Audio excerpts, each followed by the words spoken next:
Hello friend, last video you have seen the story Little Girl Wiser Than Man. Today we will learn a lesson Journey to the West. Journey to the West म्हणजे काय? पश्चिमेकडील देशांचा प्रवास. So let us start with page number 17. Much of the world's literature has been translated into English. विद्यार्थी मित्रांनो, जगातलं जे काही साहित्य आहे ते साहित्य बहुतेक साहित्य, चांगलं साहित्य हे इंग्रजी भाषेमध्ये ट्रान्सलेट केले गेलेलं आहे, भाषांतरित केले गेलेलं आहे. कारण you know that English is the world language. जगातल्या कानाकोपऱ्यामध्ये इंग्रजी ही भाषा सर्व देशांमध्ये वापरतात. त्यामुळे बहुतेक भाषांचं जे लिटरेचर आहे ते ट्रान्सलेट केलेलं गेलेलं आहे. In this passage, we learn about an epic novel with the title Journey to the West. या पॅसेजमध्ये आपण जर्नी टू द वेस्ट हे जे पॉप्युलर हे जे एपिक नॉव्हेल आहे, म्हणजे जणू काही जसं आपलं रामायण महाभारत आहे अशा प्रकारची ही एपिक नॉव्हेल जी आहे ही एपिक नॉव्हेलबद्दल पाहणार आहोत. And its most popular character Sun Wukong और मंकी किंग. तर जसं रामायण महाभारतमध्ये राम, रावण असे कॅरेक्टर जसे आहेत तसे यामध्ये सन वुकॉंग, मंकी किंग अशा प्रकारचे कॅरेक्टर आहे, त्यांची आपण माहिती घेणार आहोत. This novel is a classic of Chinese literature. जसं आपल्या भारतामध्ये रामायण महाभारत हे पवित्र ग्रंथ आहेत आणि प्रसिद्ध ग्रंथ आहे, तशी ही नॉव्हेल जी आहे ही चीनी लिटरेचरमध्ये, चीनी साहित्यामध्ये अतिशय प्रसिद्ध आणि अतिशय क्लासिक नॉव्हेल म्हणून ओळखली जाते. It was written in the 16th century by Wu Cheng En. 16व्या शतकामध्ये लिहिली गेलेली आहे. Does the passage remind you of a few thing you read your history textbook last year. तर अशा पद्धतीनं ही जी कहाणी आहे ही कहाणी तुम्हाला नेहमी तुमच्या स्मरणात राहील अशा प्रकारचे हिस्ट्री टेक्स्टबुक्समध्ये लास्ट इयरला तुम्ही बघितलेली आहे अशा प्रकारची. बघा त्यानंतर खाली how do people find their ways, how do people find their way through deserts, forest, mountains, ocean etcetera today. How did they do it in the past discuss. आता प्रश्न असा केलेला आहे की हल्ली लोक वाळवंटे, जंगले, डोंगर, सागर इत्यादींमधून त्यांचा मार्ग कसा शोधून काढतात, पूर्वी ते असे मार्ग कसे शोधत असत यावर चर्चा करायची आहे.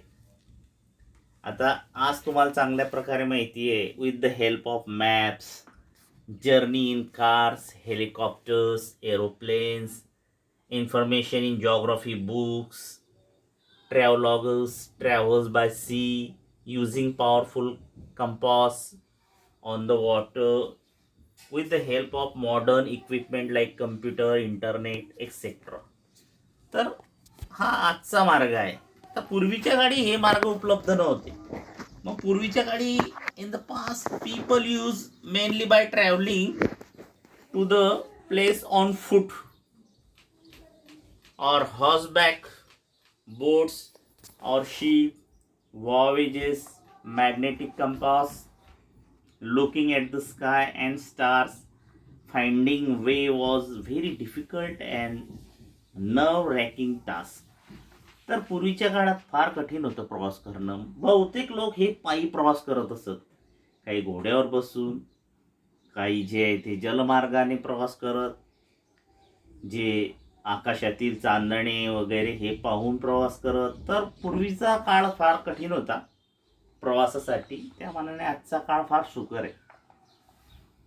त्यानंतर दुसरा प्रश्न आहे बघा, read the following statement and say whether each one is historical or fictional. म्हणजे पुढील विधाने वाचा व ती प्रत्येकी ऐतिहासिक आहेत की काल्पनिक गोष्टी आहेत ते सांगा. हिस्टॉरिकल म्हणजे ऐतिहासिक आणि फिक्शनल म्हणजे काल्पनिक. पहा मग आता काही त्यामध्ये उदाहरणं दिलेली आहे. पहिलं वाचतो मी. Indian merchant use to travel across the seas many centuries ago. वाक्य वाचता की तुमच्या लक्षात आलं असेल. Indian merchant use to travel across the sea many centuries एगो.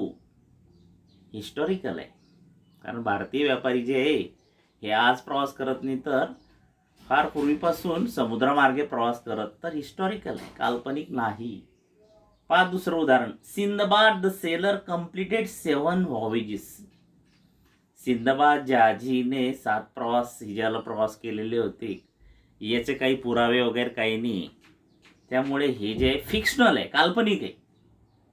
त्याला कोणी पाहिलंय का सिंदबादला? नाही. त्यामुळे ते फिक्शनल आहे. तिसरं पहा. नेल Armstrong landed on the moon in 20th century. चंद्रावर पहिला जो प्रवासी होता नेल आर्मस्ट्रॉंग आणि एल्ड्रिन, हे रशियन जे प्रवासी हे पहिल्यांदा चंद्रावरती त्यांनी 20व्या शतकामध्ये पाऊल ठेवलेलं आहे. त्यामुळे ही गोष्ट काही काल्पनिक आहे का हिस्टॉरिकल? इट्स हिस्टॉरिकल, कारण ही सत्य गोष्ट आहे. याचा इतिहास, याचे पुरावे आहेत, म्हणून ती हिस्टॉरिकल म्हणू आपण. चौथं बघा. Aladdin could fly on his magic carpet. Aladdin त्याच्या मॅजिक कार्पेटने, जादूच्या कार्पेटने प्रवास करायचा. फिक्शनल, कोणताही पुरावा नाही, काल्पनिक आहे सर्व. पाचवं बघा. Alexander the great conquered a number of countries before he came to India. Alexander the great यांनी भरपूर अशा प्रकारचे देश जिंकत तो आला होता. हिस्टॉरिकल आहे. सहावं पहा. Gulliver met a very tiny people in Lilliput and giants in the country of Brobdingnag. म्हणजे फिक्शनल आहे. सातवं बघा. There is a man in the moon who watches what's going on the earth. Fictional आहे का तसा वरती कोणी माणूस की जो खाली पाहतोय? शक्य नाही, फिक्शनल आहे. आठवं बघा. Emperor Ashoka's empire stretch from the modern day Afghanistan to Bangladesh. Historical. तर अशा पद्धतीनं हे उदाहरण तुमच्या सुद्धा लक्षात आलं असेल की हिस्टॉरिकल आणि फिक्शनल कोणते. तर ते आता लक्षात आलं असेल. ज्याचे काही पुरावे आहेत ते हिस्टॉरिकल, आणि ज्याचे पुरावे उपलब्ध नाही ते फिक्शनल, काल्पनिक. आता बघा पान नंबर 17वरती लेफ्ट साईड. एपिक. एपिक म्हणजे काय? A long poem that tells a story of a hero. Epic हे असं काव्य, लांबलचक काव्य की ते एखाद्या कॅरेक्टरविषयी संपूर्ण माहिती देतं. A long poem that tells a story of a hero. Then classic, excellent example, उत्कृष्ट उदाहरणं. क्लासिकचा अर्थ हिस्टॉरिकल, बेस्ड ऑन हिस्ट्री, जे इतिहासावर आधारित आहेत ते. फिक्शनल, नॉट रिअल, जे सत्य नाही आहे ते. Belonging to an imaginary story, काल्पनिक गोष्टींवर आधारित म्हणजे fictional. Okay. Then we start a story journey to the west, page number 18.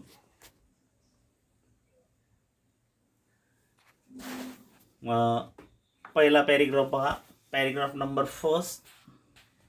When we read the word journey to the west,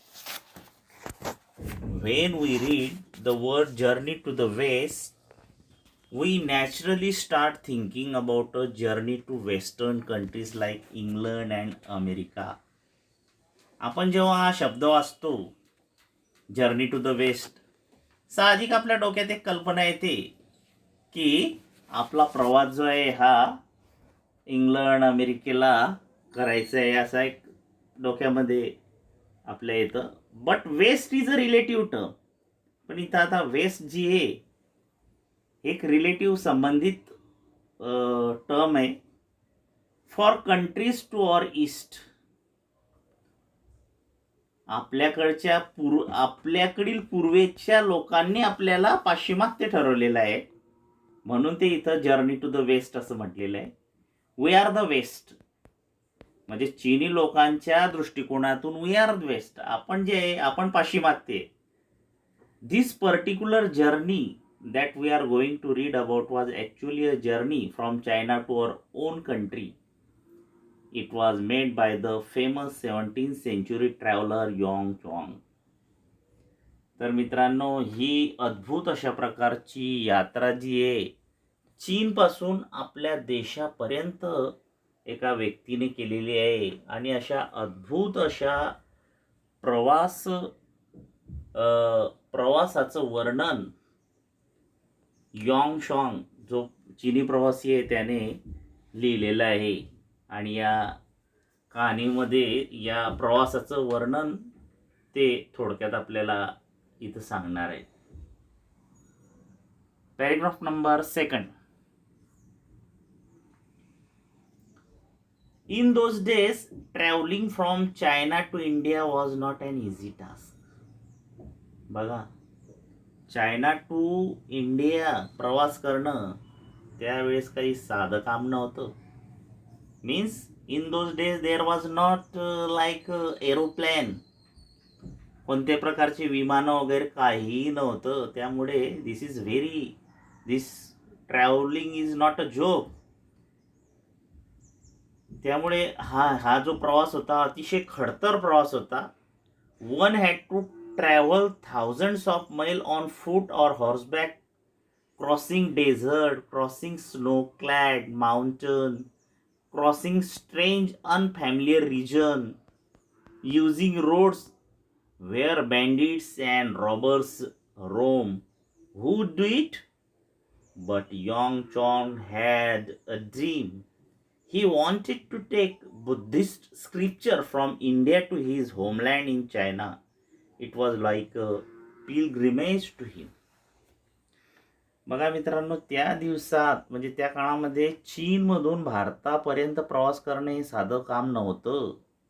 वाळवंटे ओलांडत, हिमाच्छादित पर्वत ओलांडत, चमत्कारिक अपरिचित मुलूक प्रदेश तुडवीत, जिथे लुटारू आणि डाकू फिरत असत, अशा रस्त्यांवर हजारो मैलांचा प्रवास पायी किंवा घोड्यावर बसून करावा लागत असे. म्हणजे हे इतकं साधं काम नव्हतं. कारण त्या काळामध्ये मोठ्या प्रमाणात लुटेरे डाकू हे मोठ्या प्रमाणात होतं. हिमाच्छादित प्रवेश, वाळवंट, की जिथं कोणत्याही प्रकारचा काहीच असं सहारा नव्हता. जसं आजच्या काळात धर्मशाळा वगैरे अशा काही ठिकाणी आहे, तशा काहीही नव्हत्या. परंतु एवढा अद्भुत अशा प्रकारचा प्रवास हा जर कोणी केला असेल तर तो यॉंग चॉंग यांनी केला असेल. तर तो कशासाठी? तर आपल्या देशामध्ये बुद्धिस्ट स्क्रिप्चर म्हणजे बौद्ध धर्मांचं जे धर्मग्रंथ आहे त्याची सर्व माहिती त्याला आपल्या होमलँड चायनामध्ये घेऊन जायची होती. आणि त्यामुळे हा प्रवासाने ते केलेलं आहे. कोण करणार आहे? पण यॉंग चॉंगचं एक स्वप्न होतं की भारतातून बौद्ध धर्माचे पवित्र ग्रंथ जे आहे ते चीनमध्ये आपल्या मातृभूमीत घेऊन जायचं. आणि त्यासाठी त्याने हा प्रवास म्हणजे त्याची एक जणू काही धार्मिक यात्रा होती. बघा 3रा paragraph.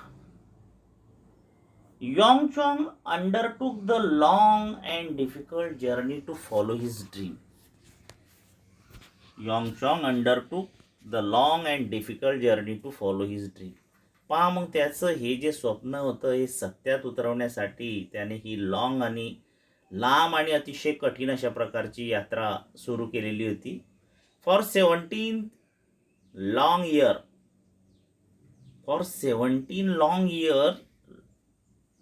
He kept on traveling, suffering many hardship on the way. He traveled across the Gobi Desert, then along the Tian Shan mountain range, and on along Silk Road through regions that are the that are now Kyrgyzstan, Uzbekistan, Afghanistan, and Pakistan before he came to India. In India, he traveled to many parts and gathered many important manuscripts. पहा मग, आपल्या स्वप्नांचा पाठपुरावा करण्यासाठी यॉंग चॉंग हा प्रदीर्घ आणि खडतर प्रवास त्याने हाती घेतला होता. मार्गात कष्ट उपसत 17 वर्षाचा प्रदीर्घ अवधी तो प्रवास करीत राहिला. भारतात येण्यापूर्वी त्याने गोबीच्या वाळवंटातून प्रवास केला. नंतर त्याने तियान शान या पर्वतरांगांमधून प्रवास केला. प्रदीर्घ अशा रेशीम मार्गावरून त्याने प्रवास केला. म्हणजे सध्याचे किर्गिझिस्तान, उझबेकिस्तान, अफगाणिस्तान आणि पाकिस्तान म्हणजे ज्ञात असलेल्या प्रांतातून त्याने हा प्रवास केलेला होता. भारतात त्यांनी विविध ठिकाणी प्रवास केला आणि बरीचशी महत्त्वाची हस्तलिखिते त्याने जमा केली. बघा मग आता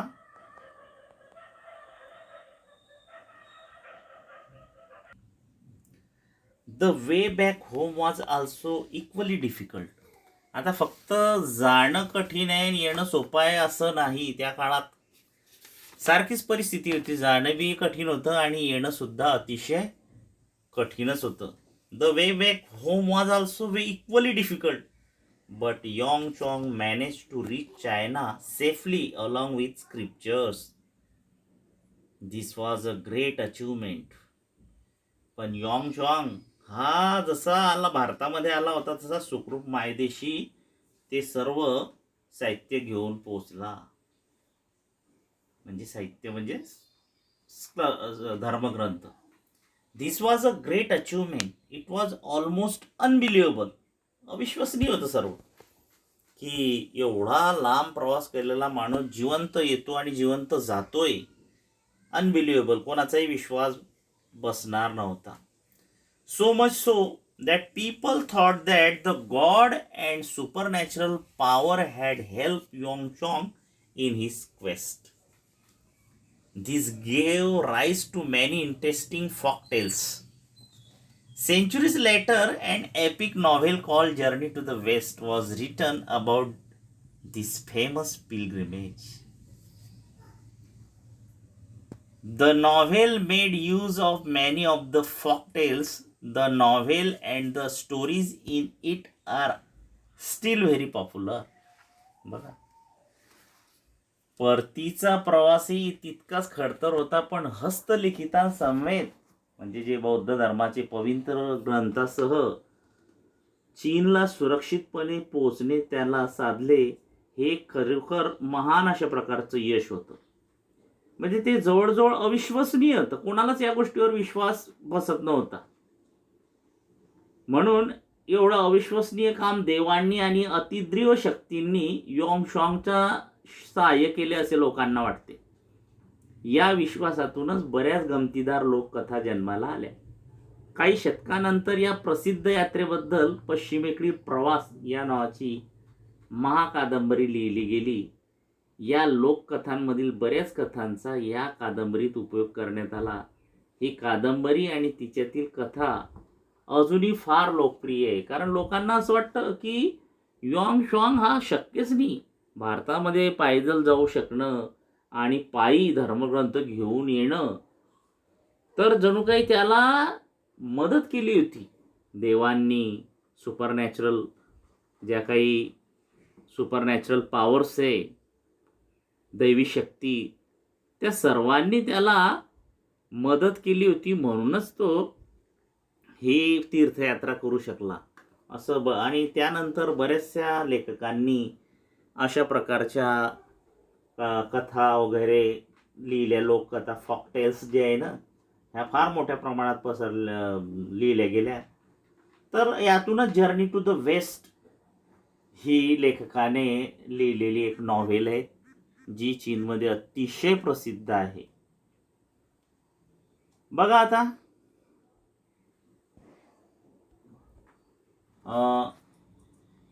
जे आपलं पान number 18 left side, discuss the meaning of the following sentences. खालील वाक्यांवरती चर्चा करा. Discuss the meaning of the following sentences. But the west is a relative term. West is a relative term. आता रिलेटिव्ह म्हणजे काय? सापेक्ष किंवा परस्परावलंबी असा इथं त्याचा अर्थ होतो. Yongchong undertook the long and difficult journey to follow his dream. Yongchong undertook the long and difficult journey to follow his dream. म्हणजे यॉंगचॉंगनं त्याची अतिशय कठीण अशा प्रकारचा आणि लांब लचक प्रवास जो आहे हा याला सुरुवात केली आणि त्याचं जे ड्रीम होतं ते ड्रीम सत्यात उतरवण्याचा प्रयत्न केला. त्याच्यानंतर खाली बघा, गेस द मीनिंग ऑफ. त्याचा अर्थ सांगायचा आहे. हॉर्सबॅक म्हणजे सिटिंग ऑन ए हॉर्स म्हणजे घोड्याच्या पाठीवर बसून प्रवास करणे. स्नो क्लॅड म्हणजे कवर्ड विथ स्नो, बर्फाच्छादित प्रदेश. त्यानंतर स्क्रिप्चर्स. स्क्रिप्चर म्हणजे काय? स्क्रिप्चरचा अर्थ होतो धर्मग्रंथ, पवित्र ग्रंथ, जसं आपले रामायण आहे, महाभारत आहे, म्हणजे holy scared books or writings, त्याला स्क्रिप्चर्स म्हणतात. त्याच्यानंतर खालचा प्रश्न आहे, व्हॉट वॉज यॉंगचॉंग्स ड्रीम. यॉंगचॉंगचे स्वप्न कोणते होते? He wanted to take the Buddhist scripture from India to his homeland in China. त्याचे स्वप्न होतं भारतातून बौद्ध धर्माचे जे धर्मग्रंथ आहे, पवित्र अशा प्रकारचे ग्रंथ आहे, हे आपल्या मातृभूमी चायनामध्ये घेऊन जाणे. This was the dream of Yongchong. Things to do. आता त्या कोणत्या गोष्टी आहे? Find, prepare a map of Yongchong travel route from China to India, in India, from India back to China. तर अशा पद्धतीने मित्रांनो आपण या जर्नी टू द वेस्ट याचा फर्स्ट पार्ट आपण आता बघितला आहे. उद्याच्या व्हिडिओमध्ये आपण त्याचा उर्वरित जो भाग आहे तो बघू आणि त्याच्या प्रश्नोत्तरावरती चर्चा करू. ओके फ्रेंड, गुड लक.